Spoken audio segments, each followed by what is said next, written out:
नमस्ते अनि हार्दिक स्वागत छ आइतरे नेपाल युट्युब च्यानलमा यहाँहरूलाई।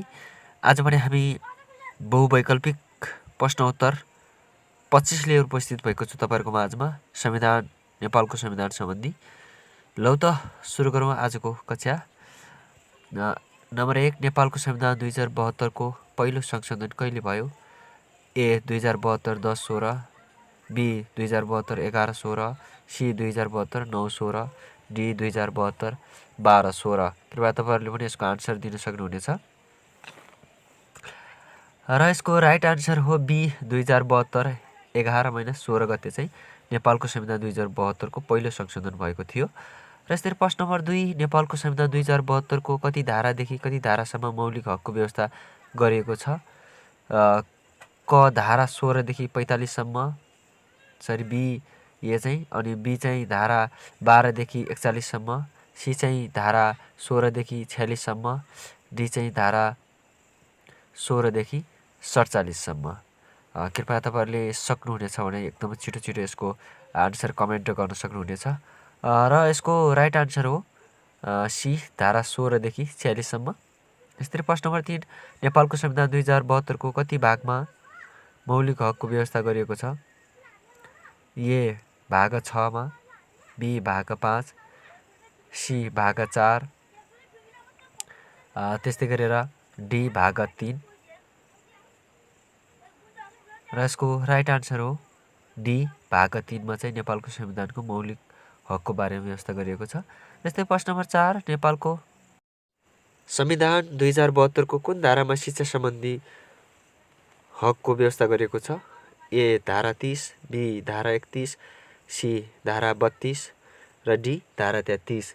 यसको राइट आन्सर हो बी धारा 31। यस्तै गरी आर्थिक सामाजिक शैक्षिक दृष्टिले पछि परेको मजदुरलाई समानुपातिक समावेशी सिद्धान्तको आधारमा राज्यको संरचनामा सहभागी हुने हक कुन मौलिक हक अन्तर्गत पर्छ? क समानताको हक, बी भेदभाव विरुद्धको हक, सी सामान्यीकरणको हक र डी स्वतन्त्रताको हक।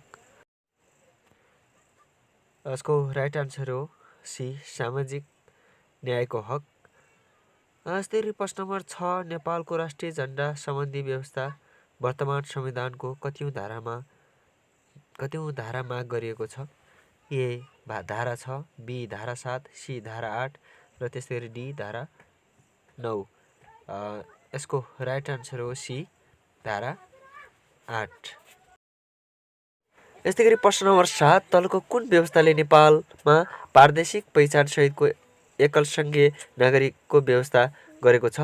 ए नागरिकताबाट वञ्चित नगरिने 10, यस्तै बी नेपालको नागरिक ठहर्ने 11, सी वंशीय आधार तथा लैङ्गिक पहिचान सहितको नागरिकता 12 र यस्तै डी नेपालको नागरिकता सम्बन्धी अन्य व्यवस्था 15। यसको राइट आन्सर हो ए नागरिकताबाट वञ्चित नगरिने 10।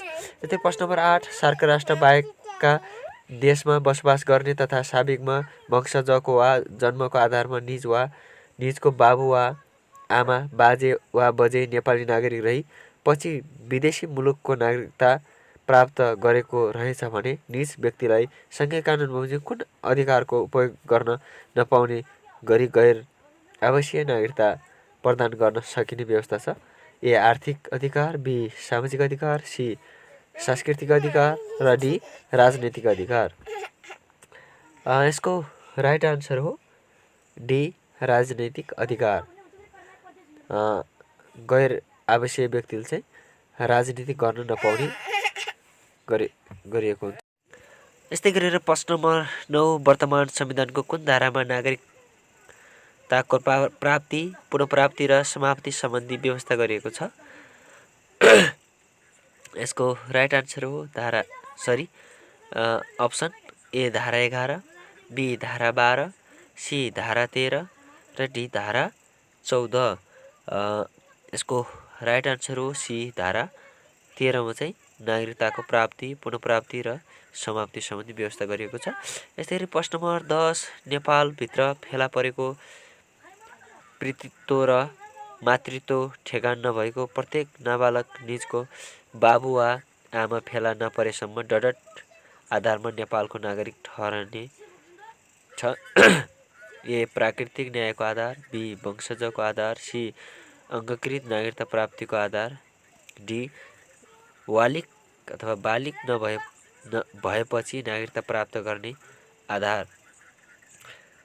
यसको राइट आन्सर हो बी वंशजको आधार। यस्तै प्रश्न नम्बर 11 शिक्षालाई वैज्ञानिक, प्राविधिक, व्यावसायिक, सिपमूलक, रोजगारमूलक एवं जनमुखी बनाउँदै सक्षम, प्रतिस्पर्धी, नैतिक एवं राष्ट्रिय हितप्रति समर्पित जनशक्ति तयार गर्ने विषय राज्यको कुन नीतिमा उल्लेख छ? अप्सन ए विकास सम्बन्धी नीति, अप्सन बी नागरिकका आधारभूत आवश्यकता सम्बन्धी नीति, अप्सन सी राज्यको शासन सम्बन्धी व्यवस्था सम्बन्धी नीति र अप्सन डी शिक्षा तथा प्रविधि सम्बन्धी नीति। यसको राइट आन्सर हो अप्सन बी नागरिकका आधारभूत आवश्यकता सम्बन्धी नीति। यसको राइट आन्सर हो। यस्तै प्रश्न नम्बर 12 नेपालको संविधान 2072 बमोजिम प्रत्येक नेपाली नागरिकलाई देहायमध्ये कुन स्वतन्त्रता हुन छैन? ए राजनैतिक दल खोल्ने, बी बिना हात हतियार शान्तिपूर्वक भेला हुने, सी सङ्घ संस्था खोल्ने र त्यसरी डी मुलुकको सार्वभौम सत्ता र भौगोलिक अखण्डताको मोलमोलाई गर्ने। यसको राइट आन्सर हो डी मुलुकको सार्वभौम सत्ता र भौगोलिक अखण्डताको मोलमोलाई गर्ने चाहिँ हुने छैन। यस्तै प्रश्न नम्बर 13 उच्च शिक्षालाई सहज, गुणस्तरीय र पहुँच योग्य बनाई क्रमशः निःशुल्क बनाउँदै लैजाने नागरिकको व्यक्तित्व विकासका लागि सामुदायिक सूचना केन्द्र तथा पुस्तकालयको स्थापना र प्रबन्धन गर्ने, नागरिकलाई स्वस्थ बनाउन राज्यले जनस्वास्थ्य क्षेत्रमा आवश्यक लगानी अभिवृद्धि गर्दै जाने, गुणस्तरीय स्वास्थ्य सेवामा सबैको सहज, सुलभ र समान पहुँच सुनिश्चित गर्ने जस्ता विषय वर्तमान संविधानको कुन नीतिमा उल्लेख गरिएको छ? अप्सन ए स्वास्थ्य सम्बन्धी नीति, अप्सन बी सामाजिक सांस्कृतिक रूपान्तरण सम्बन्धी नीति र अप्सन सी नागरिकका आधारभूत आवश्यकता सम्बन्धी नीति, अप्सन डी विकास र नागरिकका आवश्यकता सम्बन्धी नीति। यसको राइट आन्सर हो अप्सन सी नागरिकका आधारभूत आवश्यकता सम्बन्धी नीति चाहिँ यसको राइट आन्सर हो। यस्तै प्रश्न नम्बर 14 वर्तमान संविधान बमोजिम गाउँपालिका र नगरपालिकामा रहने वडाको सङ्ख्या कसरी निर्धारण गर्ने व्यवस्था रहेको छ? ए नेपाल सरकारले निर्धारण गरे बमोजिम, बी सङ्घीय कानुनले निर्धारण गरे बमोजिम, सी प्रादेशिक कानुनले निर्धारण गरे बमोजिम, डी स्थानीय कानुनले निर्धारण गरे बमोजिम। यसको राइट आन्सर हो बी सङ्घीय कानुनले निर्धारण गरे बमोजिम चाहिँ वडा सङ्ख्या चाहिँ राख्ने व्यवस्था गरेको छ। र यस्तै प्रश्न नम्बर 15 सङ्घ, प्रदेश र स्थानीय तहबीच राजस्व बाँडफाँड गर्दा डटर रूपमा गर्नुपर्ने छ? ए समन्यायिक र समानुपातिक, बी सन्तुलित र पारदर्शी, सी निष्पक्ष र अनुमानयोग्य, डी औचित्यपूर्ण र वैज्ञानिक। यसको राइट आन्सर हो बी सन्तुलित र पारदर्शी। यस्तै प्रश्न नम्बर 16 सङ्घीय कानुन बमोजिम नगरपालिका रहने प्रत्येक वडामा वडा अध्यक्ष र 4 जना सदस्यहरू रहेको डडट गठन हुनेछ। ए वडा कमिटी, बी वडा समिति, सी वडा कार्यालय, डी न्यायिक समिति। कृपया तपाईँहरूले पनि आन्सर दिन सक्नुहुनेछ मजासँग, एकदम छिटो छिटो तरिकाले चाहिँ तपाईँहरूले आन्सर दिन सक्नुहुनेछ। यसको राइट आन्सर हो बी वडा समिति चाहिँ रहन्छ है। कति पनि नझुकेर तपाईँहरूले चाहिँ वडा समितिमा टिक लगाउन सक्नुहुनेछ।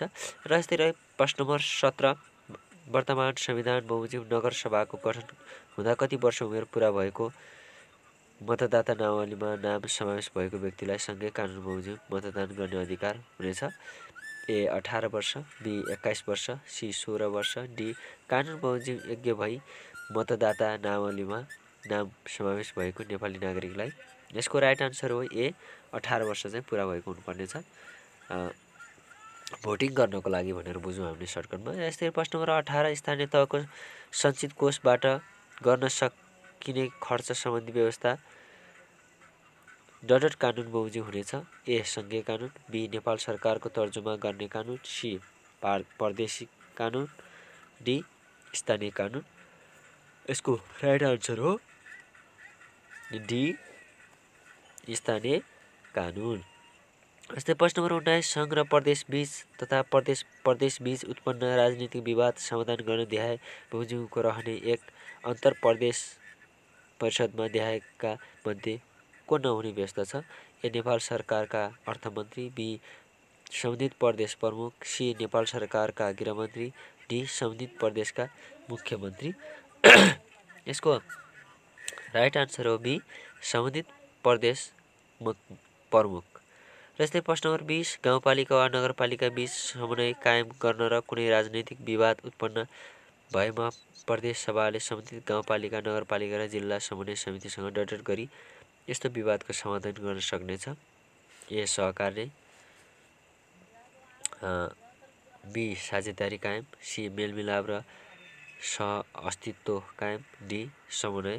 यसको राइट आन्सर हुनेछ डी. समन्वय। जस्तै प्रश्न नम्बर 21 नेपालको निशान छाप वर्तमान संविधानको कति अनुसूचीमा राखिएको छ? ए. अनुसूची 1, बी. अनुसूची 2, सी. अनुसूची 3 र डी. अनुसूची 4। यसको राइट आन्सर हो सी. अनुसूची 3।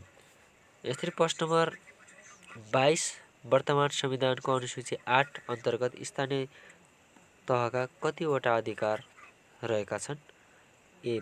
35 वटा, बी. 15 वटा, सी. 12 वटा, डी. 25 वटा। यसको राइट आन्सर हो बी.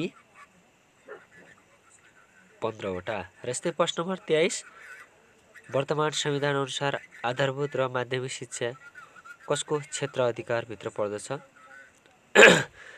यसको ए. सङ्घ अन्तर्गत, बी. अभिष्ट अधिकार अन्तर्गत र यस्तै अर्कोपट्टि सी. प्रदेशको क्षेत्र अधिकार अन्तर्गत, डी. स्थानीय तहको अधिकार अन्तर्गत। यसको राइट आन्सर हो डी.